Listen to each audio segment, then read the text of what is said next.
But how can one feel compassion without first having that empathic connection? Dude, are you like, would you call this Pan-feelia? Like you just love everything?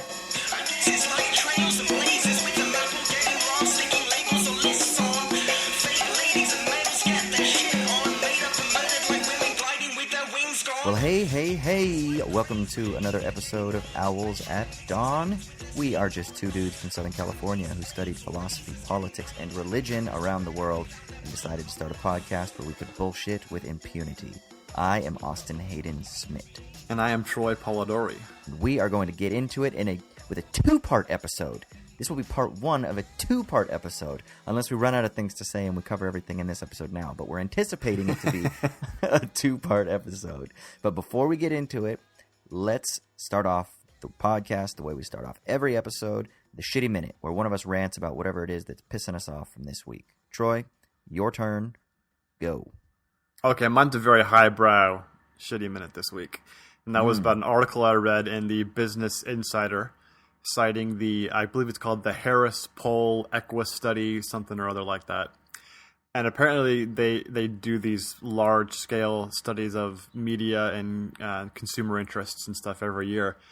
And they have determined that In-N-Out is no longer the number one most popular and most well-liked burger in America. Wait, tell me it's not Five Guys. But it's not Five Guys. Tell me it's not McDonald's. That is some bullshit. McDonald's is 7th, which itself is probably even more egregious than Five Guys being first.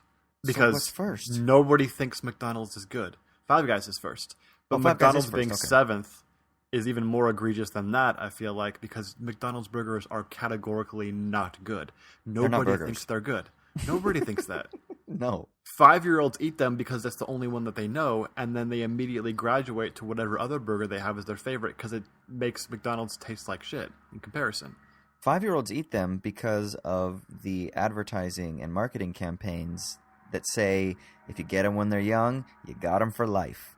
That's what it is. It's all about marketing with Ronald friggin' creepy-ass McDonald and the toys that you get and the Happy Meal and the little playgrounds that they have. I mean, that's why I used to like McDonald's. Yeah, but then you realize later that it sucks. So, yeah. But never mind. That's the main idea here is Five Guys is not better than In-N-Out. I don't dislike Five Guys. It's good. And their fries are really good. Their burgers are pretty good and the fries are really good. And the whole aesthetic, which apparently is a big part of it, that they have this sort of peanuts on the floor, non-ostentatious like setup with the whole red and white checkered patterns and the peanuts and all that. I dig that. I like Five Guys. It's good. It is definitely not better than In-N-Out. And third place was Shake Shack. Which, have you had Shake Shack, Austin? You know what? I have not. I have heard a lot about it, though. Wait a minute. Are you still veggie? I cheat every now and then. Okay. Because Shake Shack's actually really good. Like, I've only had it twice because it just came to LA like a year ago. Right. There's one in Glendale I know of that I've been to a couple times. And it's actually really good. Like, the burgers are really good. Fries are delicious. And they have custard. Which is like, you got me on chocolate custard, man. So Shake Shack is really good. I can't believe anybody would think Five Guys is better than both In-N-Out and Shake Shack. What was fourth? Let alone, I think Whataburger or something, which isn't even in LA, so I've never had that. But I know people love Whataburger. Out in, Texas and stuff. But the idea that Five Guys is better than any of this that's just asinine, man. I can't accept that. Do you think that there's an East Coast bias here? Because In-N-Out doesn't really extend beyond, I think Texas is as far east as it goes, right? I know they just opened up a Texas franchise, or I don't know if it's a franchise, but a location maybe within the last 3 or 4 years. So I don't think that it goes more eastward than that. So do you think it's a population bias? Because Five Guys are all over the country now, and they've been kind of dominating the East Coast where it has higher populations for a really long time. Yeah, I get that, but then so is Shake Shack. So that should really... do people on the East Coast think Five Guys is better than Shake Shack? Because that's just some bullshit right there. And then... Yeah, I know Five Guys has spread west. There's just, I'm not going to believe for a second that Californians are eating Five Guys over In-N-Out. No. Other than for diversity's sake. I'll do that, Like every 6 months, go have a Five Guys, so you have a little something different. But never say that it's better than In-N-Out. That's just not true. That's just heresy. Yeah, people want to say that culinary taste and stuff is subjective. No, it's not. No, not at all. This is objective, man. It is absolutely true. Yeah, when Plato was talking about the form of beauty and good, he had a double-double in his mind. He didn't, but he was referring to it. Right, exactly. Yeah, unknowingly. Unknowingly, that's right. Yeah, that's crazy. I enjoy Five Guys, but I remember when I had been in the UK for a few years, and when I came back to Southern California, I had a bunch of people telling me that, oh, Five Guys is here now. It's so much. I had a couple people tell me it's so much better than In-N-Out. So I went and I tried it, and like you say, it is a good gourmet fast food burger. If you're gonna get because it's not like a Burger King, Wendy's, McDonald's type of fast food burger. So let's call it a gourmet fast food burger. And you've got like In-N-Out, I guess, Shake Shack, and then Five Guys would be there. You know, Whataburger. I've had Whataburger and I don't love it. And there's like Steak and Fatburger. Shake is in there too. Okay, Fatburger. They're all right. They would be more like gourmet, right? And I thought it was good, but honestly, the In-N-Out Double Double, they've got that addictive ingredient or whatever it is, man. I just crave that shit whenever I come back into California. Usually it's sushi or In-N-Out when I first land into LAX. So, and when I was like straight up on my vegan high horse, I still would break for In-N-Out. Yeah, I mean, you don't hear that shit about Five Guys. You don't hear people driving by Five Guys and then just like in the Looney Tunes cartoons being picked up off the ground and drawn with their nose in front. Following the smell, the visual smell, like icon or whatever it is. Dude, how great would the advertisement be where it's, In-N-Out, even vegans break for a double-double, That'd be some controversial shit right there. That's pretty interesting. Even a vegan has to break every once in a while. Yeah, with every sin, there is always forgiveness. That's right. That's right. That's brilliant. I love it. Yeah, that's some bullshit, man. So how many people did they poll? I don't fucking know. I didn't read that far. Oh, okay. I just wanted to get angry about it. You just saw the sin and you said, that's it, god damn it.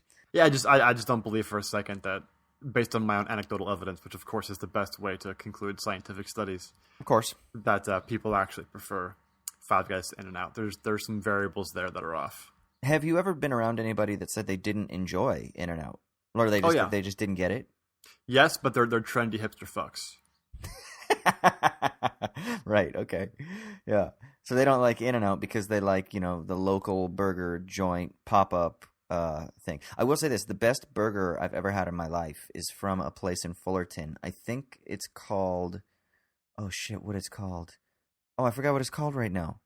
But it's on the main strip in Fullerton by Fullerton College, not Cal State Fullerton, but by Fullerton College. And there's like a Wahoo's Fish Tacos on this strip. There's a burger joint there, and I can't remember what it's called, but it's called like the Burger Company or some shit. It's super simple name. Their burgers are legit, but then again, that's not fast food. They are gourmet burgers. You go in and you're going to spend $30 for 2 burgers and your drinks. Yeah, my favorite like real gourmet burger is Umami Burger. Yeah. See, if you're a lot in of Los people... Angeles, you know about Umami. Yeah, Umami's good. I think this place is actually better. It's the same sort of level of burger, and I prefer this one. And the chef was actually he was an executive chef at some 5-star or some shit like that restaurant in LA. And he said, "You know what? I'm gonna do a burger thing." And he did like a pop-up burger thing in LA, and it was so popular that he did like a couple more, and then he was like, "Fuck it, I'm gonna open up a sort of brick and mortar burger joint." And he did, and down in Fullerton, and it's been a hit. And now they have a couple more locations. God, I wish I could remember the name of it. But just Google Fullerton Burger, gourmet burger in downtown if you're in the Fullerton area or Anaheim area. It is so good. Yeah, and Umami Burger's great too. So. Yeah, well, I ain't trying to all the way down to Fulton for a burger because In-N-Out's literally outside my window. But, whatever. Yeah, I know. And that's a temptation. I'm resisting, though. I don't have it that often. That's good. So when you go for your walks at night, you don't walk to In-N-Out? No fucking way, dude. If I walked past the In-N-Out, that would be just death. I have to walk the opposite direction. Yeah, I know. I hear you.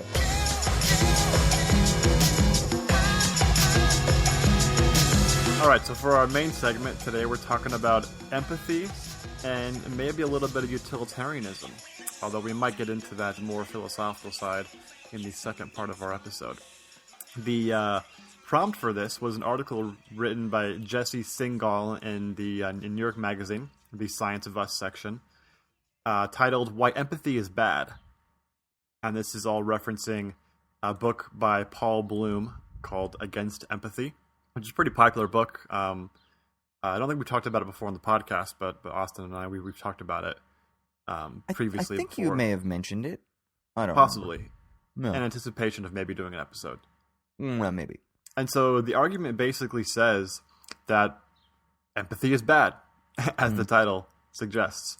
Empathy, of course, is this non-rational, sympathetic impulse we have where we imagine ourselves in someone else's place and try to feel what they're feeling. And usually that is in the case of like suffering or hardship or sadness or some not necessarily negative emotion, but a negative in the value sense emotion. And the sort of optimistic notion is that empathy allows us to put ourselves in somebody else's place and then by feeling what they're feeling, want to help them or motivate us. The idea is to then help them or change their circumstances. Now, that's normally thought of as being a great thing. Obviously, we teach kids to be empathetic with others as a way to motivate them to share and to be caring and to not be selfish and things like that, right? The argument here essentially is that empathy can be good in those cases, but actually tends to be bad in more cases than that. The main experiment that was referenced in the article, which is also in Paul Bloom's book, is where a bunch of participants were split into two groups. One which was empathy primed, so they were told to think about it, to think empathetically, and to care about the person they're about to hear about story. And the other group was not primed; they were actually primed against empathy. They were told to think objectively and rationally, and not empathetically. And then they were told a story of, I believe it was like a 10-year-old boy or girl who was suffering through a disease and is bravely fighting it, and this whole spiel. And then they ask the participants whether or not they would willingly move this child up on the wait list to receive an organ donation to solve their problem. And that those who were empathy primed were much more likely to move the child up the wait list, not knowing who they'd be going in front of. Whereas the group that was not empathy primed, that was, I don't know what you call it, rationally primed, were much less likely to do so. And so the kind of conclusion of this is an example of empathy being anti-rational, sort of working against rationality by encouraging us to move someone up the wait list in a way that we maybe wouldn't do if we didn't have this sort of empathy prime to motivate us. Yeah, and then there's also another bit about how empathy tends to be strongest towards those who are in our immediate communities or tribes, but that it dissipates a little bit as you move further and further away from your sort of proximal connection to such persons, and that isn't good for, I guess, global flourishing, because you'd simply care more about the people living in your household or the people in your church or the people in your workplace, and you would put them ahead of anybody else for irrational purposes because you have an empathic connection with them, regardless of the social outcome. Yeah, and we saw a good example of this in the last election, right? Where the sort of empathetic, I don't know what you call it, consideration of white working class voters was certainly held in much higher regard than other forms of, say, the working class even, who are suffering or worse off than they have been in the past, or just worse off overall. Obviously, even though the white working class as a subset of the working class has had losses in life expectancy and health and all these things of the past 10, 15 years, in large part due to deindustrialization, they're still better off than the black working class and the Hispanic working class. Whereas we do see empathetic consideration of those classes, but certainly nowhere to the degree that we saw with coal miners in Virginia or whatever, which are a very, very, very small subset of even the white working class. What is that? There's more people working in the zoos, museums, industry than in all of the coal industry in America. And I don't think I even know anybody who works in either of those industries. Obviously coal, but even like zoos and museums. Yeah. Yeah, I mean, the coal industry is dying, and I can't remember what it is, but I mean, I don't remember it was the amount of workers in the coal industry across America or something, and I don't remember the exact numbers, so don't quote me, but it was something really low, like 150,000 people or something like that. And then it was people working in alternative energies or jobs that would be created were like 7 times that amount of people. And yet the latter group weren't getting the considerations, whereas the former were getting all of the concessions and considerations, and really were able to mobilize their base and get 45 elected. So it's an interesting thing. I guess. So when I read this, I have a couple of questions. So Bloom's alternative to empathy is what he calls rational compassion, and I guess what I don't understand is against whom is he actually arguing? Because for those like Jeremy Rifkin who write about empathic civilizations, or like Matthew Ricard who wrote his book on, what was it called? The A word, altruism. He wrote a book called Altruism. They don't argue for a simple unitary expression of just feeling what another person feels in your immediate circle. So I feel like he's building a little bit of a straw man. So I'm not exactly sure against whom his argument is directed, first of all. And second of all, I actually think that in order to posit an idea of rational compassion, he's presuming empathy. Because on what basis does this compassion emerge? How can one feel compassion towards another if there isn't already a pre-existent or originary connection or empathic understanding or connection, let's say at the affective level? It doesn't have to be rational. I think actually empathy is pre-rational. So I don't believe that empathy is necessarily rational, but I think that it would be pre-rational, and then it's filtered through the historicized a priori, right? The faculties that then allow us to interpret that empathy in various ways. So there's always going to be a rational component to that empathic connection.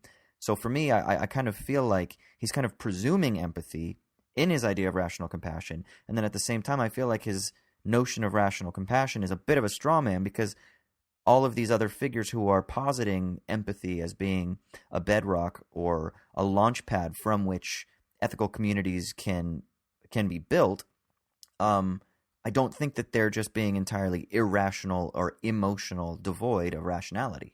I mean, do you think that empathy and compassion are the same thing? Because I think he made the point that they're not the same thing. No, not the same thing. That's the point. But I think that you have to have empathy before you can have compassion.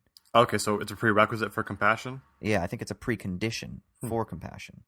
So I think that he actually presumes an empathic connection. Because how can one feel compassion? Forget the rational component, which is something else that we can talk about. But how can one feel compassion without first having that empathic connection? I would argue that empathic connection is first.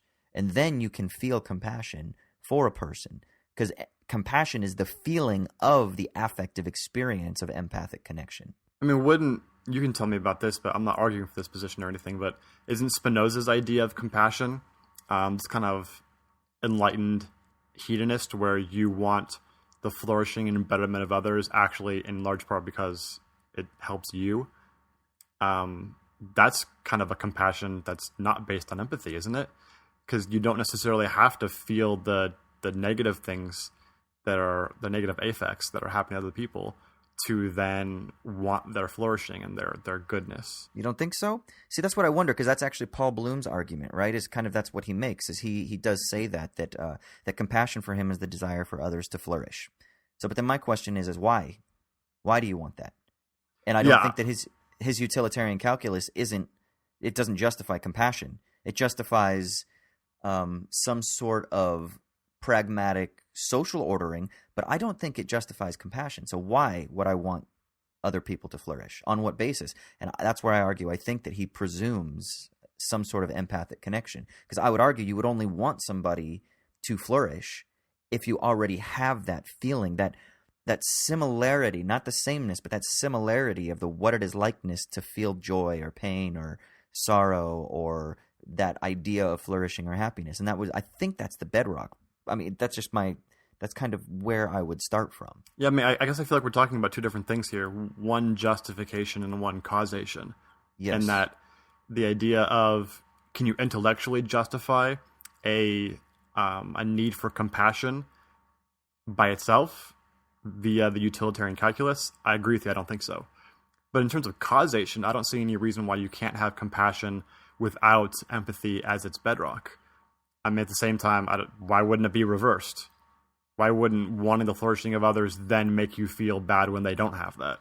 I don't see why they have to be together. They feel like they could be separated, kind of separate but equal in a sense.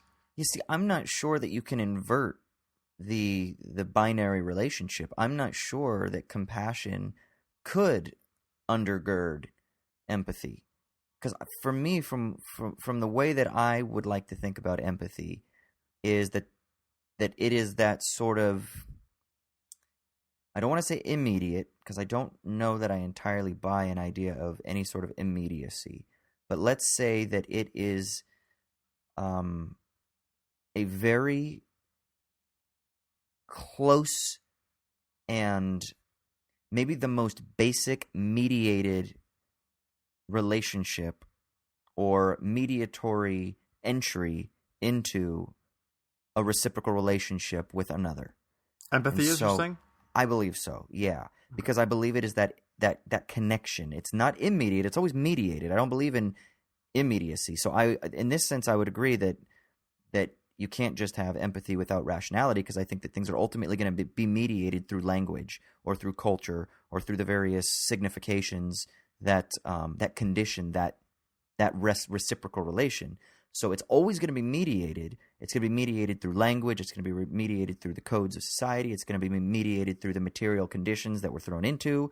That could be something as simple as the literal barrier that is standing between me and somebody else, or it could just simply be the words, the difference in language, or just the type of language that I use, or the religious expectations or political expectations that I have. That's going to mediate my empathic connection. But nevertheless, I still think that first point of contact in every reciprocal relation is mediated empathy. Okay, I mean, I certainly think that compassion is mediated in the sense that, take for example, like Buddhism. Mahayana Buddhism is the big watchword there is compassion, right? And the bodhisattvas have compassion for all of humanity, and you don't really achieve that until you have some sense, some degree of knowledge of where suffering originates, and eradication of it, and a realization of no self, and all that kind of stuff. Then you have compassion for everybody else. It's the result. So it's clearly mediated through practices and knowledge and whatever else, right?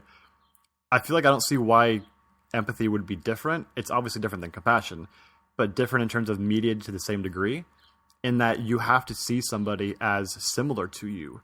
You have to include them in your tribe, in a sense, to be mediated. And that's even if it's unconscious, that's a mediatory factor.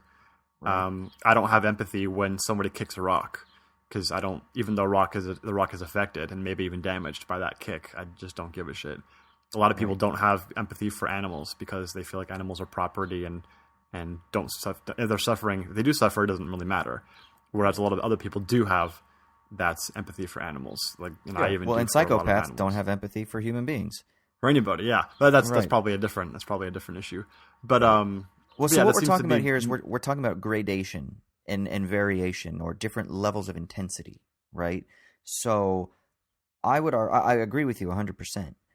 I would suggest, though, that maybe there's a way that we can continue to refine or attune ourselves so that we can feel empathy towards a rock, that we can feel the flows of infrared radiation that we can't feel from our lived experience. Because, again, I think that we are so conditioned to not attune ourselves to those extrasensory sort of possibilities of awareness, because we are so stuck within these divisions of sensation with sight and taste and touch and things like that. But you and I were talking about this, I think, outside of a podcast once. The way I've been thinking about it, though, is really, I think there's only one sense, and the only sense is feel.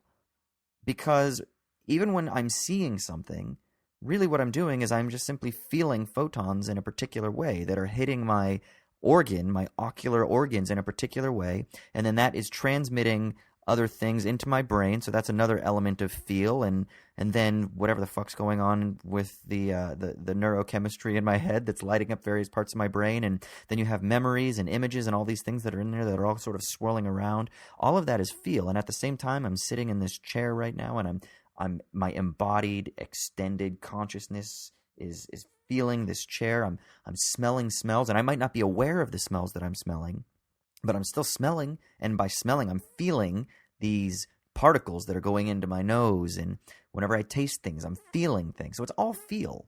So I think that there are just various ways that we can learn to attune ourselves and stimulate that feeling faculty, or that feeling tendency, we'll say. I like that better. I don't like faculty. That feeling tendency to the material world around us. And that can extend to, and maybe this is why I'm a panpsychist, but that can extend to animals as well as rocks and the sea. And I think that you can feel the sea. Now, does it mean that I sit there and I feel compassion for the ocean?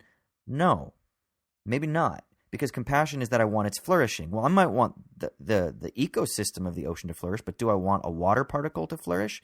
Probably not, because I don't really know what that means in terms of its social import. That doesn't have any meaning to me. But in terms of my empathic connection, I think that is originary. I think that's that primordial level. Dude, are you like, would you call this Pan-feelia? Like you just love everything? Pan-feelia. It sounds like it's too close to pedophilia. Oh, yeah, I like that. Do you guys hear Austin's a Because it's just as creepy. It's just as fucking creepy. So.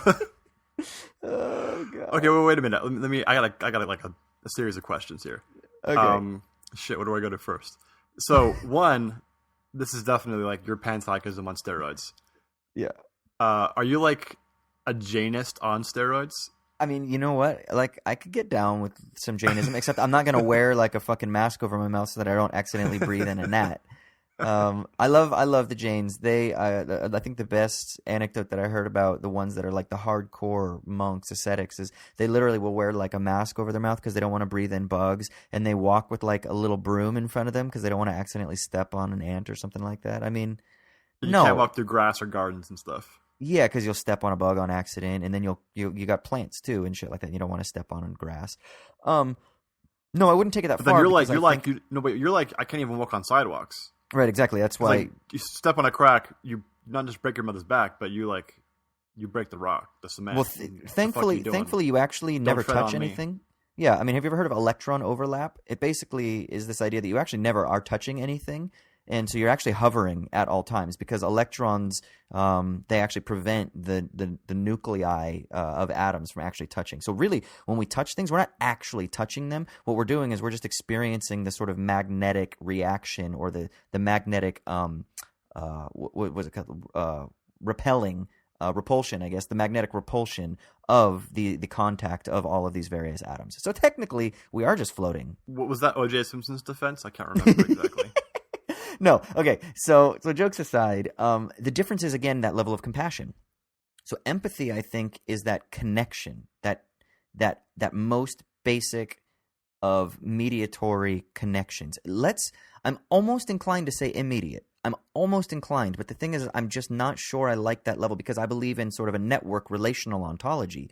So that means that everything is ultimately going to be mediated by the various nodes within a network, right?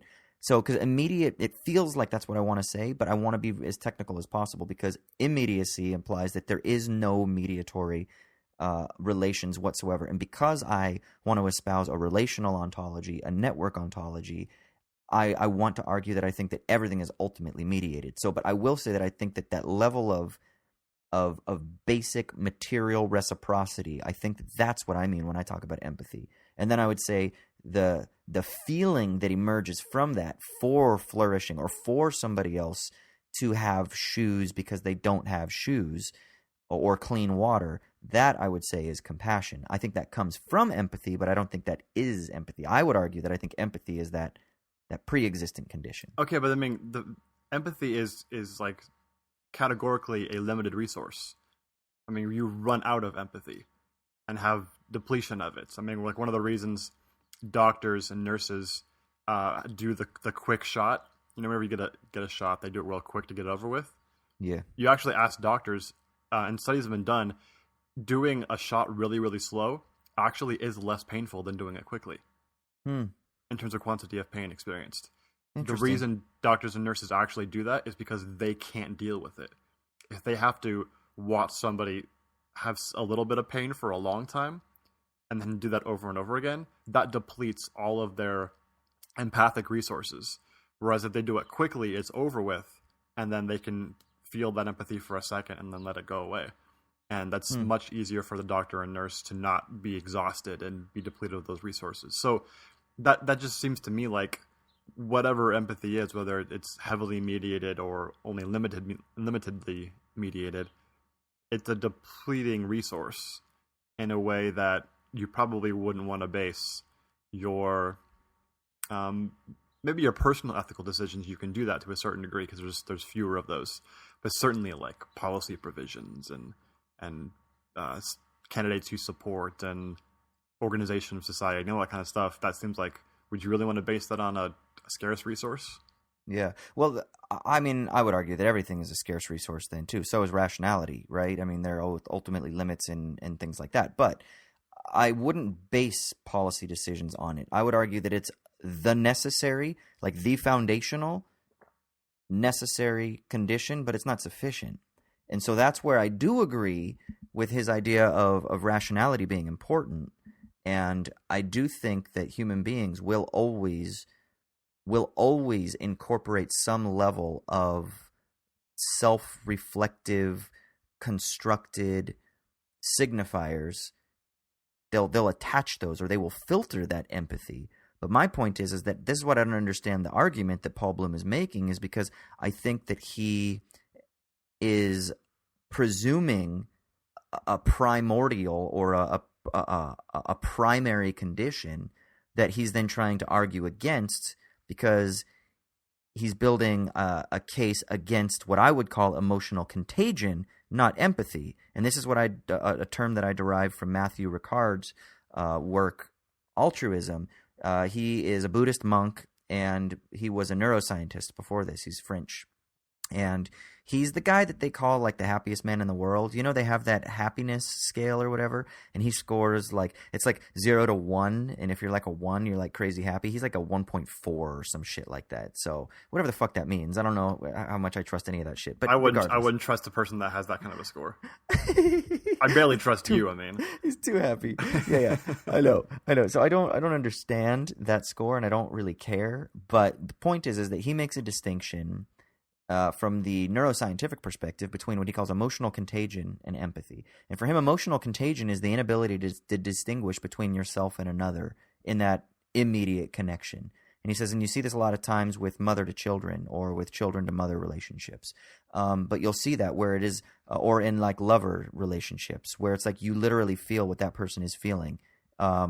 And it can lead to a strange anxiety, or because it can make you want to feel whatever it is. And so there's this weird sort of like circular self-referentiality that can come from emotional contagion. And that I don't think is helpful. I think that is a problem. That is where I think Paul Bloom's target should be directed. But empathy, at least in the way that I want to think about empathy, isn't at that level. It isn't that that irrational and potentially dangerous and selfish and insular type of connectivity. I think rather it's that first point of connection that we can have as we attune ourselves more to the flux and flows and process of all of the material conditions and material world. And that includes other minds as well as, oceans and all kinds of various different objects that we can conceive. Okay, so let me see if I'm understanding you correctly.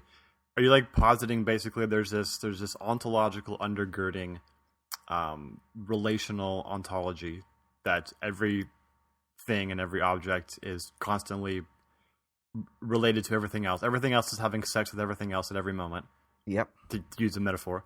Yep. And to and various so in that different sense, degrees and intensities. Yeah. yeah, definitely intensities. And that's the sense of feeling, and that feeling undergirds at the ontological level of all things that exist together. And that empathy is just one kind of that feeling. And whatever Paul Bloom is calling empathy, whether we can quibble over terminology and definitions, that doesn't really matter. This specific contagion version of empathy is just one feeling amongst possibly infinite modes of feeling. Yeah, I mean, I think I like that. Yeah, that makes sense. Yeah, and I think it's that emotional contagion is the one that I think Paul Bloom would have a problem with. Whereas I think the empathic case that I would espouse actually is the precondition to rational compassion. Okay, can you explain that part? Yeah, so again, that's just simply that idea of connectivity that I think is the let's say the ontological basis to compassion. I don't believe you can feel compassion. I don't believe you can desire somebody else's flourishing unless you already have some sort of empathic connection with them. Now, I don't know that you are necessarily aware of your wanting that person or feeling what that person is feeling. That's different. Now we're talking about reflexivity. We're not talking about empathy. And we can be aware of our empathy, but then again, that's consciousness. That's not empathy. I think that empathy is that immediate connection. God damn it, I did it. Immediate. It's not immediate. Is that basic connection that takes place at the pre-reflective or pre-conscious level. That's empathy.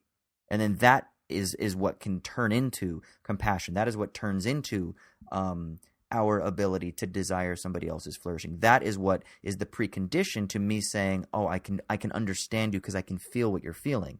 But there's a difference between understanding what the person is feeling and then feeling it. And I think that feeling, that's empathy, and that takes place at the affective level that is pre-conscious or pre-reflective. Okay, but isn't that kind of like just unformed at that point, at the level of feeling? And then it's like an ore that you find in the ground, like, metallic ore or whatever. Yep. And it's unformed and just kind of unmolded.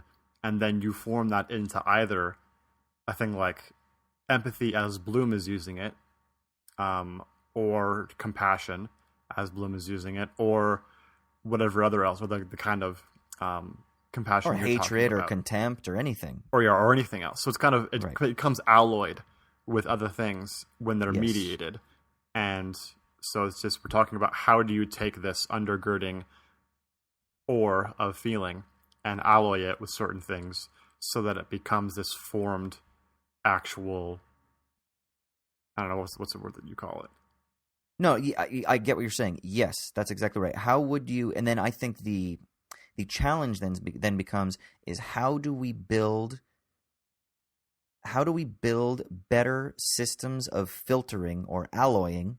How do we build better systems of filtering that will take that dispersed field of empathic flows, and how do we filter them into or through, or how do we refract them through social prisms, linguistic prisms, coded or codified prisms, or signifiers that will then stimulate social flourishing. And that is where then I think the next step of questioning would go. So we start at that level of empathy, we start at that level of connection, we affirm difference, and then figure out, okay, so then how is it that difference actualizes itself? So if we want to think of like in a Deleuzean sense, maybe empathy is taking place at that level of potency, the level of the virtual. And so how does it become actualized into specific lived experience or specific characteristics that would create social orderings within lived experience? And that is then the next case, because then that's where the rationality comes in. And for Bloom, it's to use the utilitarian calculus. That's the real question for me. Like, I don't know where I fit on this whole question of undifferentiated feeling, and then being refracted into some particular case and all that. I think I'm way too immersed in grading papers right now to think about that. I have a very differentiated feeling about these papers. Yeah. But it's just this question of how do you go from whatever that is to your actually practical programmatic, um, you know, actualization, right? How do you Yeah. actually use this in society? How do you motivate oneself to continue doing it? What's your intellectual justification? All these questions. Bloom's rational compassion, and this is a common theme you see in like Peter Singer and all the utilitarian calculus people, right? That the way we're currently doing it in most societies, whether focusing on emotions or whatever it is not doing this well because the outcomes are bad. Because we're not actually maximizing utility, maximizing the greatest happiness for the greatest number. So whatever we're doing it wrong. And instead we should focus on these kind of calculated programs that are guaranteed to maximize happiness, regardless of whether or not they give us sort of juiced up empathy primes, right? Whether they release dopamine in our brains and make us feel good about what we've done or not. He used the example of the Batman kid in San Francisco who, what is it, Make-A-Wish Foundation or something, bussed him around all day and had him play Batman throughout the city. And, like, cops were joining in and working people were joining in. It was a super cool thing, right? This little kid got to be Batman for a day, which is wonderful. Like, no one thinks that's bad. But his question was, being the kind of grouch that he is, right, that these people tend to be, could all of that money and resources been used to actually save like a bunch of lives? Rather than engage in the spectacle, which, while great for the kid, probably was more for the people watching him to feel good about it than it was anything else. Right. Now, whether that's true or not, we can get into a different time. But the question there is about, are we actually maximizing good, or are we doing things that make us feel better in the end? Well, okay, and then maybe another a bit of evidence. I can't remember the psychologist's name. I think it was Milgram in the 1960s, who wanted to test people's propensity towards obedience. And so they would call people in and they would designate, duos in, and they would designate one person the teacher and one the student. They'd have the student in one room and the teacher in the other room. And they would hook up the student to electrical volts so that every question they got wrong, the teacher would zap them, starting with like 10 volts and then moving up to 15 and then 30 and then 60 and all the way up to like a lethal dose of like 400 something volts. And then there was a lab technician in the room that was monitoring the teacher. And when the teacher would ask a question, if the student got it wrong, the teacher would often look at the person in the lab coat and say, well, should I zap the person? And the lab coat would say, zap the person. And then they would do it, right? So the question was, is would they just simply because they thought they were doing something for the good, they thought they were continuing scientific research, they thought they were furthering the utilitarian good of this study, would they cause a person harm knowing that they could potentially be zapping them with a lethal dose of electromagnetic voltage? And they would do it. I think it was something like 66% or something like that of the people did it, as long as the lab technician said, go ahead and do it. Now, of course, it turns out that the students weren't actually hooked up and they were actors. So whenever they would zap them and they would go like, that was just all, it was all a show. But that seems to me to say you have to have empathy. Because what that does is that is the quieting of empathy in favor of the consequentialist outcome, which is what utilitarianism is, right? It's a type of consequentialism. And so I think that while I'm interested in consequentialist theories like Epicurus and things like that, I think that when you start talking about strict utilitarian calculi, that's when I think that it becomes too cold. So Bloom wants to balance that too, right, with his rational compassion. And I'm okay with that as a term, but I just want to make sure that we just got to be careful. Like I'm always scared of utilitarianism because I feel like you can't have that without that compassion, without empathy, because you can easily suppress compassion if you think that you're creating greater good for greater amount of people, but then you cause suffering to people in the short term. And I'm not sure that I'm okay with that. I want both. The Milgram experiment you're talking about had two different experimental groups. One was the 67%, the 2/3 group that, when admonished by the researcher in the lab coat to continue shocking the student, continue to do it. So the idea was 67%, 2/3 of people will do a thing that they probably don't want to do that may hurt other people if they're told by an authority figure to do so. But when the authority figure doesn't tell them to do so, when they're just left to their own devices, only about 1 or 2% do it, which is what was predicted originally. That about 1 or 2% of people lack these natural empathetic feelings, and so they won't give a shit about just shocking someone to the point of a lethal dose. So I think the crux of that issue was not necessarily if you lack empathy, but does authority in certain cases trump empathy in your mind? And so the idea there, I think, would be that authority can trump empathy and empathetic feelings in someone's decision making. Which then that's totally relevant to what you're talking about, though, in the sense that if rational compassion, who decides what's rational? Right. If it's an authority figure that comes in and says, this maximizes the greatest total happiness, do we then do that regardless of what our feelings are? And I think Bloom is saying we should. As long as that authority figure actually is being rational, if they're not, correct them or remove them from position of authority, then that's actually a good thing. It doesn't matter if you get your little empathy primes and feel good about it. What matters is the good being maximized. And I get that, and argument. I agree. I think that's where the problem lies. That's definitely where the problem lies. Now, is this kind of rational compassion, utilitarian calculus the way to actually solve this? Is it intellectually justifiable? Will it actually encourage maximizing the greatest good? I'm personally not convinced that it will. And I think you probably agree too that several of those issues are at the heart of problems with utilitarianism. But what do you say we save that for part 2? Yeah, let's do that. I think that's a great idea. It's perfect. It's almost like we planned that we would end right at this note. Yeah, I kind of did. No, perfect, man. Yeah, let's do that. Let's talk about utilitarianism more than next week, kind of piggybacking off of where what we just built up in this episode. Yeah, so you got to talk your ass off about Deleuze and shit today, but I'm gonna Kant your ass off next week, so you can get ready for that. All right, I'm ready for you to Kant my ass off. I had a student yesterday in class who said Immanuel Kant on accident. It was not accident. No, maybe it wasn't an accident, but the whole class erupted. It was pretty funny.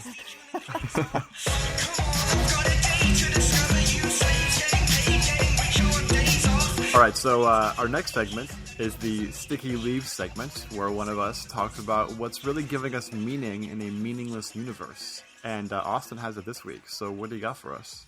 For me, it's kind of a simple one. It's a movie that I saw that is the best movie I have seen in a long, long, long time. I don't want to... Should I say spoilers? Troy, hold on. Have you seen The Handmaiden? Yes. Spoilers! Spoilers! Spoilers. Because Troy has seen it. So spoilers, if you want to see The Handmaiden, fast forward and you should. Fast forward about 7 minutes if you don't want to hear spoilers. If you want to hear spoilers, or if you have seen the film and you want to engage in this conversation, stick around. So, I saw The Handmaiden about a week ago, and I think that it is, first of all, just from a formal sense, the direction, it is one of the most beautiful films I've ever seen. His last film, Stoker, so it's Park Chan-wook, or Chan-wook Park. I never know how he says it because I've seen it both ways. But his last film, Stoker, even though I didn't love Stoker, was also a beautiful film. And then, of course, there's Old Boy, and then there's, what is it? There's Sympathy for Mr. Vengeance, and what Lady else are there? Vengeance, I mean, he's got tons of other films. I haven't seen a lot of them. But anyway, this film, The Handmaiden, is fucking brilliant. So beyond the fact that it is just a beautiful film, the cinematography is beautiful and the direction is beautiful, beyond that, and then beyond the fact that the plot is really interesting and it's got some great twists in it as well, what I'm most interested in is that this film is, I think, one of the best feminist films I have ever seen. And I will say that because I think that it could be read as an allegory for the feminist struggle against the twin evils of patriarchy and capitalism. So the uncle represents patriarchy, and the count represents capitalism. So in the beginning, the handmaiden, I'm sorry, the countess is stuck within the rule of patriarchy. The uncle determines what sexuality means. He determines what her role is. She's locked up. She has no freedom whatsoever. She cannot express herself except within the very, very limited parameters that the uncle has allowed for. He is the one who then wants to marry her so that he can get her treasure. That's her value. He needs to get that. That's her money, her wealth. So he will marry her and dominate her so that he can get that value from her. Well, then the count comes along, and his whole thing is, he's not really the count, he's actually a con artist, but his whole thing is that he enters into a business agreement with her. This is the lean-in, this is the moment of lean-in feminism. And she says, yeah, let's do it. And, she doesn't love it, but she's like, yeah, let's do it. And so she does it. And so she makes a deal to escape patriarchy through capitalism. But then what happens? That doesn't work, because that's not going to give her ultimate freedom. What is going to give her ultimate freedom? It is her relationship with the handmaiden, with the other woman. And it is just the two women themselves who completely circumvent patriarchy and capitalism in the destruction of both of them.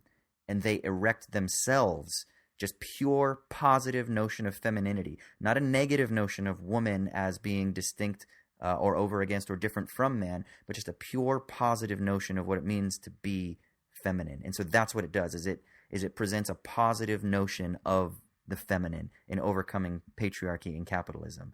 And so I think it can be read as an allegory in that sense for a sort of hyperstitional or performative notion of what positive femininity can look like. And I think one of the ways it also does that is it does that through eroticism and sexuality, intelligence and cunning, and the eroticism between in their sort of romantic lesbian relationship. It sort of challenges even myself as a man who has been so conditioned to think, oh, lesbians hooking up and having sex is hot. It challenges that because it exposes my weakness, and if I find that arousing, then what I'm doing is I'm kind of falling in line to that patriarchal or capitalist expression of what the woman means. And so it even challenges and subverts my own viewing of it. And then what it does is it creates just this very not blatant, but explicit. It presents a very explicit notion of just female sexuality that is beyond the eroticism of the control of the patriarchal system. And I think that's what the last few sex scenes that are just like very explicit, I think that's what they could be read as doing. And in that case, as an allegory, I think it's fucking brilliant. Dude, that's like the most shooters shoot analysis of a movie I think I've ever heard. Oh no, but still, like, given that Chenwook Park was a philosophy major in college, I don't doubt that he would have interpreted this a lot more allegorically, because I know it's based on an English novel, I believe. Yeah, it wasn't Korean in origin, right? And so I don't think that it was meant to have all of those symbolic categories, and I think he changed a lot of the plot elements in there. But yeah, I think that certainly it's meant to have this symbolic, allegorical interpretation to it. Given the fact that it was taken from an English context and put into a Korean context, I think is a way of saying this is universal. This isn't a singular cultural experience of just one situation. But I got to say the context I saw this movie in. I saw it probably about a month ago at my school, a public presentation with students and faculty. So there's like 40 of us in this little mini theater we have in the basement at the school, and probably half the people are like 60 and up, because most students don't come to this thing. It's mostly older faculty and some people from the neighborhood in a very conservative area where I live, Santa Clarita. Very conservative, yes. And I'm watching this movie, and like the ending sex scene you're talking about is like 10 minutes long of just scissor fucking and stuff. It's like really extreme.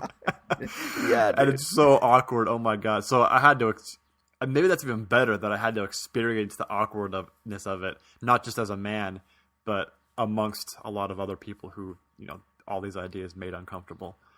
Right. But no, I certainly it's my favorite movie this year, like by far. Even though I think it came out last year, right? Technically in theaters and stuff. Mm-hmm. In addition to that, yeah, I understood a lot of the class-based context of the whole thing, but thinking about it from this feminist perspective is really interesting, I think, and especially the awkwardness as being, and the eroticism as not being gratuitous, but in fact, it's gratuity itself is the point.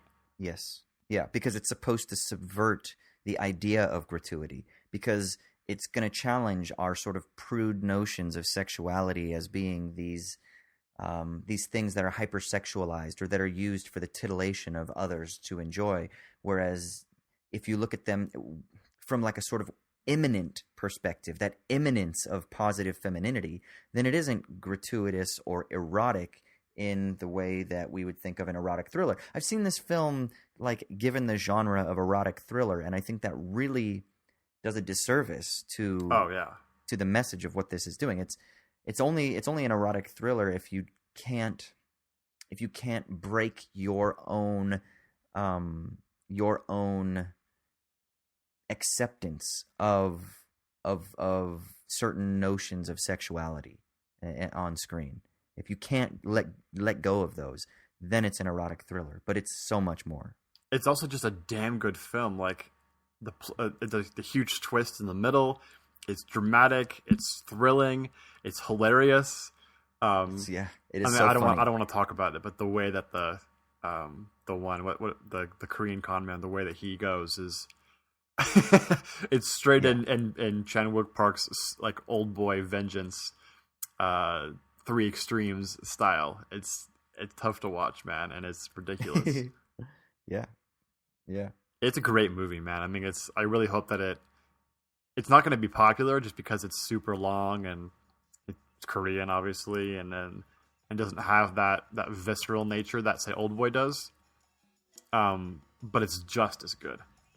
And I really hope it has that reputation similar to it. Yeah, I hope so, too. I mean, it's obviously getting rave reviews, and I saw it in the local independent art house cinema here in Dublin, and I hope that it just continues to have its as wide of a theatrical release as possible.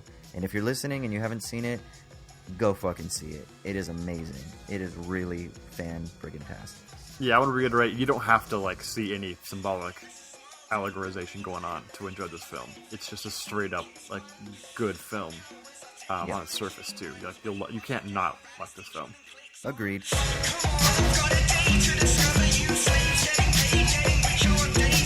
Sweet. Well, let's go into our bullshitting segment, huh? Yeah, you have to explain this, man. I don't know what this is. All right. So basically, this week we're going to be talking about the male rompers. So a romper is generally an item of clothing for women. It's like a onesie, a one-piece jumpsuit, and usually with like shorts on the legs, and it's called a romper. And apparently, the latest fashion craze this summer for men is what they're calling a romphim, ROMPHIM, and it is a male version of the romper, and it has just been taking over the internet by storm. I don't know if romphim is the name of the company, but they basically have released a couple of promotional images of a bunch of like ripped dudes wearing rompims with tan legs and short shorts, and apparently they're trying to sell as many male rompers to the American public as possible. What you think, Troy? Okay, I'm going to give you my reaction, then you tell me what you think, because I literally found out about this 5 minutes ago and didn't know this was a thing at all, luckily. My feeling is it's got nothing to do with like gender specifications. I don't give a shit about that. Wear whatever you like. You should be able to wear whatever you like. I don't care. My feeling is care about your fellow man and woman. And so don't wear things that are purposefully aesthetically unpleasing just for the sake of it. That can be artistic and challenging if you do it to subvert cultural norms which enforce hierarchy and negative things like that. Like, okay, I'm all about that, right? Wear a mohawk in 1977. go for it. Right. This is not doing that. Now, how do you know this is not doing that? Let me give my argument. This is not doing that. This is trying to be hipstery cool on purpose in a way that's displeasing towards everybody else because dudes are not pretty, right? I don't want to see more of the dude's body than I have to. Shorts are even going a little too far by themselves. Long sleeve shirts, put a bag over your face. I don't want to see you. I don't want to know what you look like. Women tend to be nicer to look at than men, just generally, and that's not even like a heterosexual thing. I think even, gay people would agree. I don't want to see more of the dude, especially the lower half of the dude. The lower half of a dude is just not. No, there's no reason to see any of that. All right. So in Troy's Stalinist utopia, men wear trash bags over their bodies and masks on their face. This reminds me of, what was that that short story that was it Henry Bergeron that oh fuck my brain, the guy that wrote, oh Jesus Christ, what is his name? He wrote that fucking World War II book that you read last year that you gave an excerpt from on the podcast. Oh, the Vonnegut novel? Vonnegut, thank you. Didn't Vonnegut write a short story called like Henry Bergeron, where it's about how everybody wears masks and you have to wear, like, if you're physically superior, you wear weights to hold you down so that everyone is equal or something like that? Is that what it's called, Henry Bergeron? I don't know. I haven't heard about that one.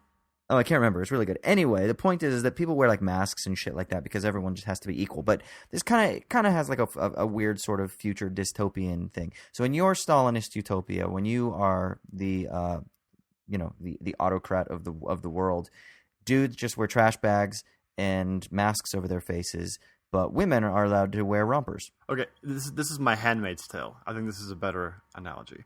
In my Handmaid's Tale, dudes, instead of women having to wear the bonnets with the red long whatever skirts and stuff, dudes just have to wear pants.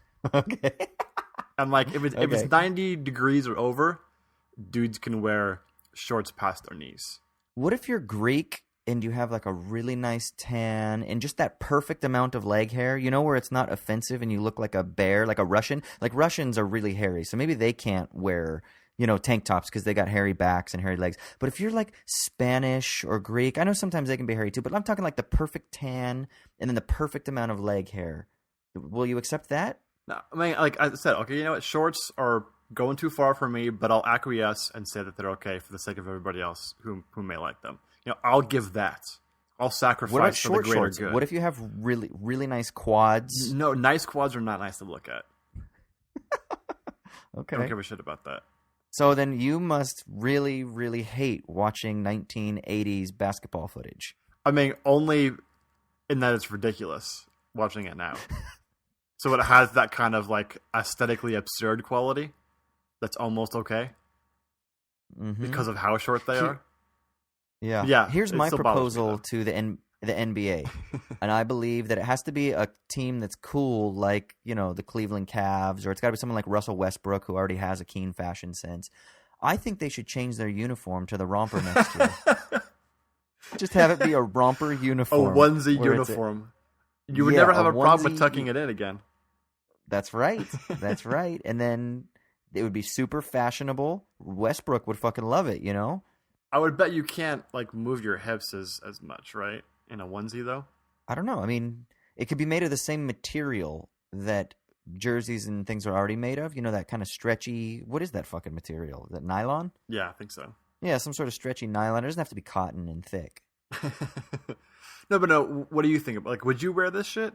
No, I wouldn't wear it, but that's because it just reminds me of a bunch of dudes in fucking Newport Beach sitting around drinking beer or on a yacht or something like that, wearing their aviators, which I like aviators, so I'm not shitting on aviators, but wearing that, and then they're like salmon-y pink romper while they go on a fucking boat, and then they just get drunk and do shitloads of Jaeger bombs because they're trying to like bang the local hotties.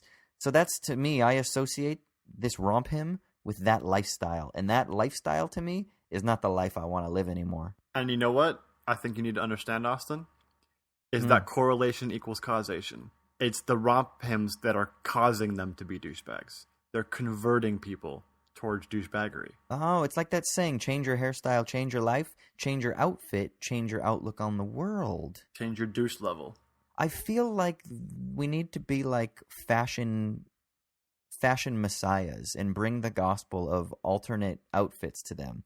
Like, preach the gospel of long shorts and preach the gospel of Levi's. That's the good news for me, man. Yeah, I don't know, man. It's just this fucking thing. It's all over the internet.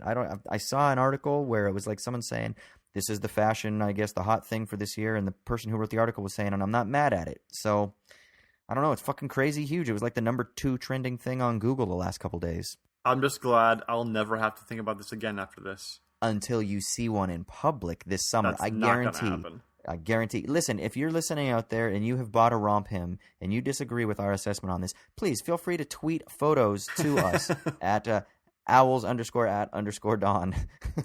Just make sure you censor your quads. We don't want to see that heinous shit on Twitter, right? That's not unless you have that. That's perfect not for amount public of leg consumption, hair. yo. No, see, I'm okay with it. If you've got that perfect leg hair and that beautiful tan. We need to have an episode on aesthetics where we go toe-to-toe on this because we're going to have massive disagreement. All right, let's get off of this romp hymn discussion now. Let's throw it to Michael for This Week in Hip Hop, yeah? Yeah. Michael, what is going on this week in hip hop? With first-class legroom, free cocktails for everyone, and a schedule you can depend on. Hey, what is up, Owls Dawn? That's what I'm calling you. Listen to this, I'm calling you Owls of Dawn. I know it doesn't make sense, but I'm doing it. But hey, this is Michael Burns with This Week in Hip Hop. It's the thing that happens most weeks. This week is just a little bit of this and that. I think in general, we got pretty spoiled in the first quarter of 2017 with so many good releases that things have chilled out a little bit now, relatively speaking. There's still some high-profile stuff coming out, but nothing is that good. And I'm going to randomly say this right now without thinking about it at all. But if I had to say what my favorite 3 projects that have come out so far in 2017 are, and the ones that I find myself listening to still, let's go the Kendrick Lamar record, the John Wayne album, and the Quelle Chris album. That's all. So this week, and in the past couple weeks, a few things that have come out. I'm going to mention them. One is Logic came out with an album called Everybody. I'm going to be honest, I haven't listened to Logic that much before. I know he's from Maryland. I used to live in Maryland. You'd hear about him. I think he's associated with a certain brand of nerd rap. Some people like him. Some people hate him. I listened to the record and I just thought, I don't get it. I don't think it's for me. Like, there was some cool stuff on there. There was a kind of spoken word thing by Killer Mike. He includes Chuck D. The album had some really smart and earnest lyrics about race and politics in America, which I think is all good. Just wasn't really for me, but not bad. You could give it a listen. Another famous artist from the DMV area, whose name is Wale, put out his new record. It's called Shine. It has a really pretty album cover. And all I can really say about Wale's Shine is not really. Didn't really do it for me. It's kind of like the Logic record in that I'm not necessarily mad at it. I don't hate it. I don't think it's bad. I do have a soft spot for Wale, but it didn't really do it for me. The standout track, and it's cool who was involved in this track, it's called CC White. If you listen to CC White, you will hear, I think we can say this, friend of the podcast, Big Ghost, is responsible for the second half of the song after the beat shift. So I'd say listen to that if for nothing else than to get some hits for Big Ghost. But yeah, Logic and Wale, two DMV dudes, put out records. I wasn't really excited about them. I don't actively hate them. And if this is the sort of stuff that a lot of people are listening to, they could do a lot worse. A record that came out that I was a little more interested in was, and I don't know if I say dude's name right, so I apologize, but he'll never listen to this. But Kwaku Collins, the rapper, he is from right outside Chicago in Evanston. We can call him a Chicago rapper. Put out a project called Gray. It's 9 songs. I think it's really good. He's on, I think it's, what's it called? Creative Control or something like that, the label out of Chicago. I probably got that wrong, but I don't care, and I'm not going to re-record it. But he's an interesting guy. He's someone that is very melodic and definitely straddles that line between a kind of soulful R&B and hip hop, and almost like folk music at times on both of his projects thus far. Some finger picked guitars come in at different points. But it's 9 songs, and I'm going to tell you about 33.3% of those songs that I think you should definitely listen to, and those are Lucky Ones, International Business Trip, and December 25th. All 3 strong songs for different reasons, but it's just a cool project. And there's some spoken word, there's some good melodic stuff, but I think he represents an interesting sort of sphere of that scene in Chicago right now, where he's someone that's clearly influenced by spoken word and by poetry and by literature, and wrapping that up into his experience in a really personal way. And he's someone who, even the way he raps, has this kind of like lingering melodic sense to it, where you feel like you're getting a sense of this guy. You're getting something from his emotion, from some of his heart. He's never phoning the shit in. And I find that really impactful and really interesting. He's also young as shit. I don't know its exact age. This dude's like early 20s, so good for him. But check that out. Kwaku Collins, Gray. Some tracks that I think you should listen to. One thing you should listen to is, I think it's Huss Kingpin put out a song called Coke Casa. It's produced by someone I've already mentioned today, Big Ghost. It's from the project Cocaine Beach. It's coming out on June 1st. I know you're getting your summer travel sorted and you're thinking, where should I go? On June 1st, you go to Cocaine Beach. But yeah, this track, Coke Casa, grimy as shit. It's really good. Big Ghost's production just seems to continually get better. Not in a way that means that the early shit wasn't good, but just more refined into this kind of contemporary punch you in the head East Coast style that's really affecting. And the bars are very much the same style of bars, grimy, punch you in the head type shit.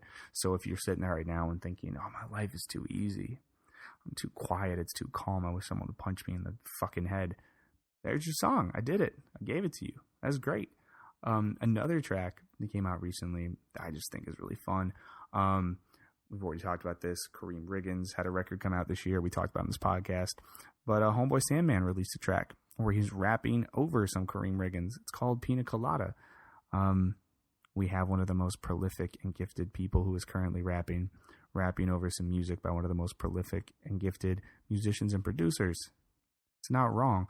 I think of this as, there's a thing that I think is cool you can do if you're in Los Angeles. If you get In-N-Out Burger, because In-N-Out burgers are delicious, but their fries are garbage, right?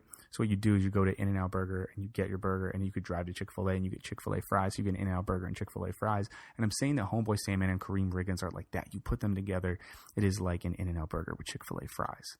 So if you really want to be a committed listener to this segment, you'll get yourself an In-N-Out Burger, you'll get yourself Chick-fil-A fries, and you'll bump this song, Pina Colada by Homeboy Sandman and Kareem Riggins.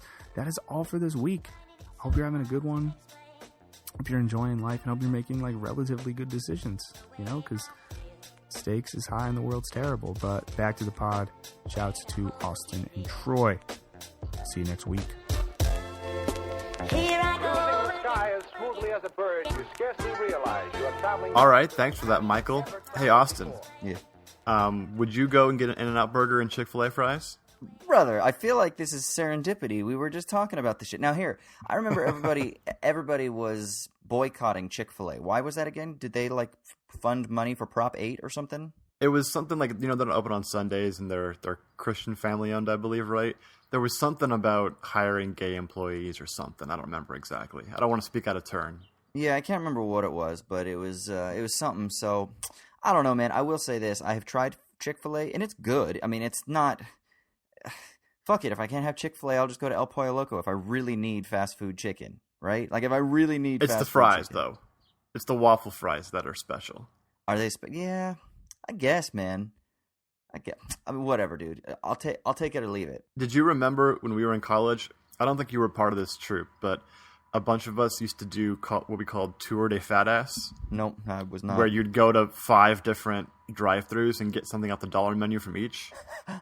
So you get like an egg roll from Jack in the Box, and you get like chicken nuggets from McDonald's, and then you go and get fries from Wendy's, or their little ice cream little dollar Frosty things they have at Wendy's. The Frosties, yeah. And then you just get 5 different things, and you completed Tour de Fat Ass. That's genius. No, I never did that. Although, I mean, I've done my own tour to Fat Ass in my own day. It's where you just go into the local shop across the street in like the UK or in Dublin with a fiver or a tenner, and you just fucking load up on random shit. So that's my tour to Fat Ass that every once in a while I need to indulge myself in. Dude, that's just a point A, point B, man. Yeah. That's just a there and back again. A tour has to be multiple stops. But I'm touring the aisles. Doesn't count? I don't know, man. This is too relativistic for me. Yeah. No, I never engaged in that. But you know what? I also am not a really big fast food eater. I just don't. I like to cook, so I cook a lot, especially more, I'd say, in the last 8 years or so. Really since I moved abroad. But I love to cook.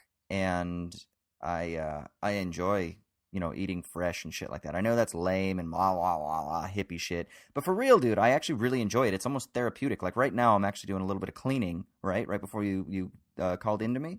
I was doing a little bit of cleaning. I got a little bit of KPFA Against the Grain on. I'm listening to some shit about Ram Dass and, embracing your chi and shit like that. Of course, he wouldn't say that, but I'm just using my own words. And I'm vibing, man. I'm in like a meditative state. So, my days of tour to Fat Ass are probably long behind me, if they ever existed. Yeah, that's purely a college thing, man. I mean, Is obviously, nowadays you're old and virtuous and whatever bullshit, but that's, it's boring. Virtuous. I'm so virtuous with my eating habits. Yeah. Dude, did you hear that Chris Cornell died today? Are you fucking with me? No. Soundgarden, Chris Cornell. Maybe that's why all these videos of Chris Cornell on fucking Facebook have been playing. I thought it was like he just released... I know, right? He did a cover of Nothing Compares to You, and a buddy of mine was like, oh, this is like absolutely beautiful. And then there was some other Chris Cornell thing, but it wasn't any Soundgarden stuff. It was just Chris Cornell, and I was like, oh, maybe he's released a new album, but like acoustic covers or something like that. Are you kidding me? Yeah, dude. Was it cancer terrible. or drugs or? I don't think they've said yet. Obviously, he was like 50, so wow. I don't think it was just natural causes or anything. I mean, and it wasn't. Yeah, man. Like it wasn't like a battle with. I cancer. grew up on, not that I know of at least. I mean, I haven't followed Chris Cornell's career since I didn't like Audioslave at all. Yeah. So since Soundgarden days, but like Bad Motorfinger and Super Unknown, like those albums were meant a lot to me as like a teenager in that grunge phase. Like that was really good, and they were good musicians. And Chris Cornell's voice was just, if you don't like alternative rock, go and listen to the song Jesus Christ Pose by Soundgarden and listen to Chris Cornell's voice. It is one of the most powerful instruments in like the history of rock music. Yeah. Jesus, man, that hurts. I did not know that. Fuck, well, I know we got some recommendations for hip-hop. Let's go listen to our recommendations for hip-hop. But for the sake of the day or for the sake of the week, let's all listen to some Chris Cornell shit, huh? Yeah, I mean, not Audioslave or his bullshit solo stuff, but go early 90s. Early 90s, okay. Unless you're into that stuff, and then do whatever the fuck you want. But Okay, cool. Well, let's wrap up this episode, huh, T-Roy? yeah. Cool. Anything exciting going on in the near future? I mean, I guess we got part 2 next week, so we'll be talking more about utilitarianism, right? And the sort of justifications for the things that we were talking about today. Yep, that'll be our part 2. Cool. If you want to find us on the internet somewhere, you can look us up on Twitter or Instagram at owls_@_dawn. Or you can email us at owls@dawnpodcast@gmail.com. Find us on iTunes under Owls at Dawn, and give us a 5-star rating and a review if you'd like. And if you don't Other than like, that, just do it. Just do it for the sake of being in solidarity with some homies. do it for Chris Cornell. Do it for Chris Cornell. Das Vidania, Amerikanski.